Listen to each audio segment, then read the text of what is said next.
The glitz and glamour of the Paris Motor Show was almost enough to make the recession a distant memory. At the start of the year, luxury car sales were down 15%, with super expensive brands like Bentley, Maybach and Rolls-Royce dropping by almost 40%. But despite the woes in some parts of Europe, luxury car sales are once again picking up. We're confident as we come out of this year that we will see some momentum, and looking into 2011, we think that will gradually increase as well. With that in mind, American automakers, in particular General Motors, are reaching for the stars. GM's flagship marque, Cadillac, among the top-selling luxury brands in the US for years, is taking on German luxury car makers on their own turf. Cadillac has been and is an American icon, and that is a real asset for Europe. The new products we have launched are getting very good press reports, and also the consumer reaction is absolutely top. Just take the CTS-V series, which can take it up with a BMW M5, Mercedes E63 AMG. It seems to be working, at least in the US. In August, sales of the Cadillac CTS series were up 83% on the same month a year ago. But the European and US markets are worlds apart.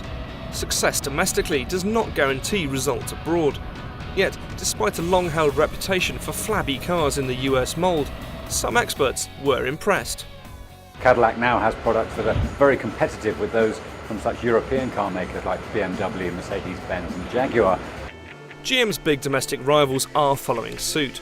After being forced to sell off Aston Martin, Jaguar, Land Rover and Volvo during the recession, Ford is ploughing resources into its remaining premium brand, the Lincoln, with a view to taking it global in the next 4 to 5 years.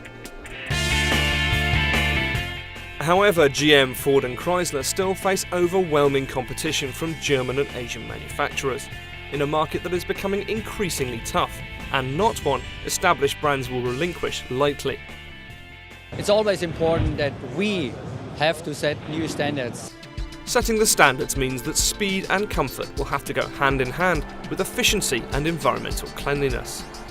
Well, I think it's great to have a platform to show the world the rising confidence and growth pattern in the auto industry as well. But of course, the real prize is Asia, where massive economic growth, especially in China, is driving demand. It's clear Cadillac sees its relaunch in Europe as a stepping stone towards wealthy customers in emerging markets.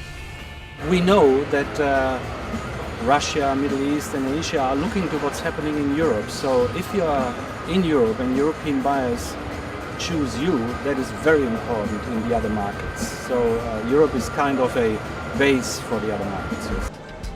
There is improvement across the board. Producers who started the year with very conservative profit targets are revising upwards. Margins have returned to nearly pre-crisis rates, and volumes are expected to continue rising over the next decade, although perhaps at a slightly slower rate. The projection is by 2020 there will be 8 million cars sold in the premium segment. So there is a lot of room for us to be competitive there and get our fair share of that total volume. And a major part of that volume will come from China, now the world's largest auto market. But tapping this huge opportunity will take work, as they need to appeal to a younger breed of buyer. Owners of luxury cars in China tend to be half the age of their Western counterparts. The winner in the battle for market share among Western brands will be the one that most appeals to the Far East.